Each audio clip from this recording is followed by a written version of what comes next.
Welcome friends. आज हम लोग जानेंगे शरीर में ट्राइग्लिसराइड नॉर्मली कितना होना चाहिए और उसको कैसे कम किया जाए, क्या खाएं क्या नहीं खाएं जिससे ट्राइग्लिसराइड कंट्रोल हो।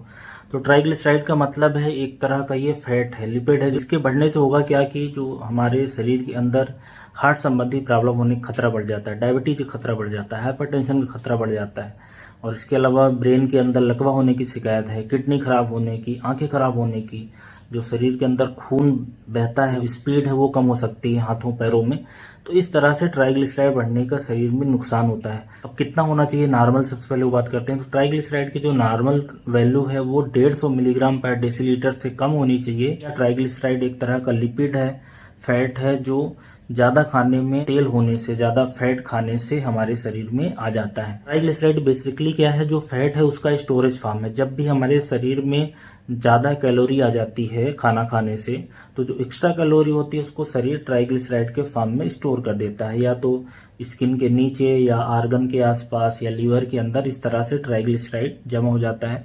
अब इसको कम करने के दो तरीके हो सकते हैं। एक तरीका है कि हम ऐसी चीजें कम खाएं जिसमें से ट्राइग्लिसराइड कम बने, मतलब टोटल कैलोरी के इनटेक को कम करना है। और दूसरा, हमें खर्चना है कि ये जो ट्राइग्लिसराइड हमारे शरीर में जमा हो गया है वो खत्म हो जाए। तो वो तो हो सकता है एक्सरसाइज से। खाने में क्या सुधार करना है, सबसे पहले तो हमें तेल ही कम खाना है, तेल और मसाला, क्योंकि अल्टीमेटली ये तेल मसाले में ट्राइग्लिसराइड होता है।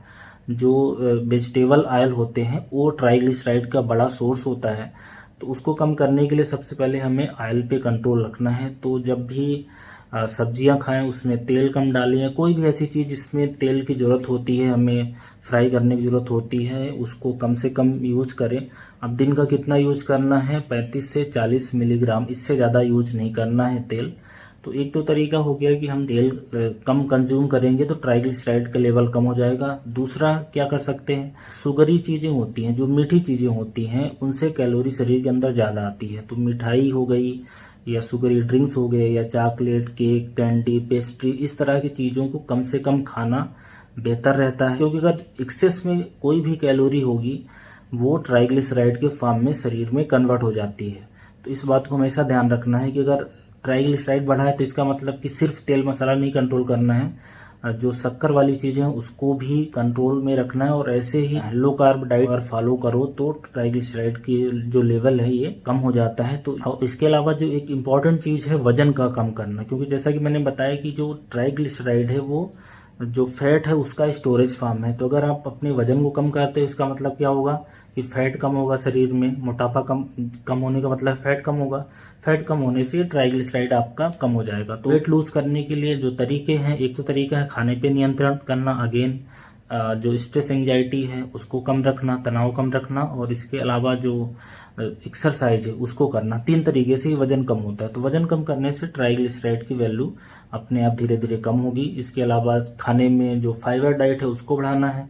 जो फाइबर फूड लेने से एक तो भूख कम लगती है और जो फैट का एब्जॉर्प्शन होता है वो भी कम हो जाता है। तो खाने में फाइबर का क्या मतलब है, ऐसी चीज़ें जैसे कि वेजिटेबल्स हैं, स्पेशली जो पत्तेदार सब्जियां हैं, या फ्रूट्स हैं, या ग्रेन्स हैं, इन सब में अनाज होता है, जैसे कि दलिया है, जौ, बाजरा, जई, या गेहूं भी हो गया, इन सब में फाइबर होता है। तो इस तरह की चीज़ें खाने में सम्मिलित करेंगे तो अपने आप जो ऑयल है वो कम एब्जॉर्ब होगा। और इसके अलावा जो फैट लेना भी है, जो हम खाने में तेल यूज करते हैं वो 4 किस्म के होते हैं। एक तो होता है मूफा और पूफा, मोनो अनसेचुरेटेड फैटी एसिड और पॉली अनसेचुरेटेड फैटी एसिड। ये आप जब भी वेजिटेबल ऑयल लेने जाओगे तो उसमें जो उसका लेबल रहता है उस पर मेंशन रहता है। तो मूफा पूफा हमें ज़्यादा खाना है। ओवरऑल तेल ही कम खाना है, पर तेल जब भी खाएं तो उसमें मूफा और पूफा ज़्यादा हो, जो कि सरसों के तेल में, तिल के तेल में, मूंगफली के तेल में, ओलिव ऑयल में, कनोला ऑयल में, राइस ब्रान ऑयल, इन सब में होता है, राइट। और जो गंदा वाला तेल है जिसमें सैचुरेटेड फैट ज़्यादा होता है, ट्रांस फैट ज़्यादा होता है, वो चीज़ें हमें नहीं खानी है। अब सैचुरेटेड फैट का मतलब है कि हमारा जो घी है, वनस्पति घी है, डालडा है, रुचि है, इस तरह की चीज़ों में सैचुरेटेड फैट होता है। और जो ट्रांस फैट है, जो पार्सली हाइड्रोजनेटेड ऑयल होते हैं, जो कि रूम टेम्परेचर पे सॉलिडिफाई हो जाते हैं, वो है ट्रांस फैट। ट्रांस फैट बार बार कढ़ाई में तलने से भी ट्रांस फैट में कन्वर्ट हो जाता है। तो बाजार की चीज़ों में ट्रांस फैट होता है, और सैचुरेटेड फैट जैसा कि मैंने बताया कि घी में होता है और वनस्पति घी में होता है, या तो चिकन, मटन हो गया, इन सब में सैचुरेटेड फैट होता है। तो इनको अवॉइड करना है।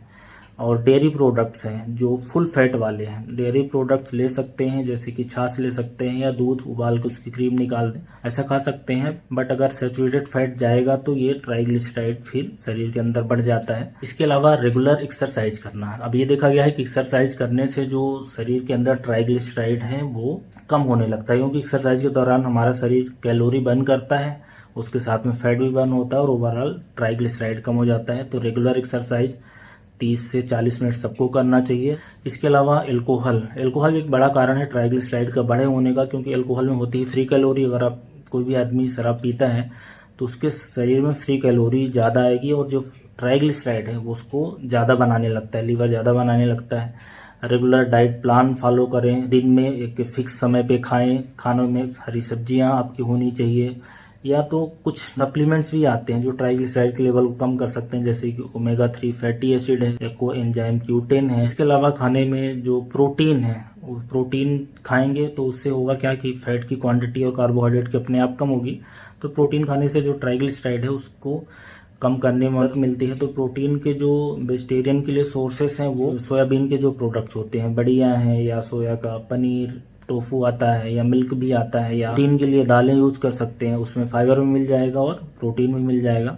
जो नॉन वेजिटेरियन लोग हैं उनके लिए मैं थोड़ा सा अवॉइड ही करने के लिए बोलूँगा कि प्रोटीन नॉन वेज वाले में दिक्कत क्या है, प्रोटीन तो मिलता है पर उसके साथ ऑयल लेना पड़ता है, तो बनाने में भी ऑयल लगता है और उस प्रोटीन के साथ में, नॉन वेज के प्रोटीन के साथ में भी बेकार वाला फैट रहता है, सैचुरेटेड फैट, तो वहाँ से लेना सही उतना अच्छा नहीं होता। और इसके अलावा जो नट्स होते हैं, और जैसे कि बादाम हो गया या काजू हो गया, पिस्ता हो गया, इस तरह की चीज़ें, और सीड्स हैं जैसे कि सनफ्लावर सीड्स हैं, चिया सीड्स हैं, इस तरह के जो बीज हैं, हालांकि ये प्रैक्टिकली उतना फिजिबल नहीं होता।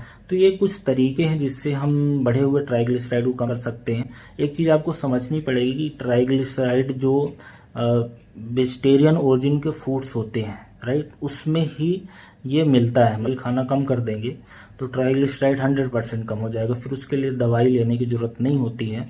तो आई होप ये कुछ तरीके हैं जिसको अपना के आप अपने ट्राइग्लिसराइड को कम कर सकते हैं। तो थैंक्स फॉर वॉचिंग।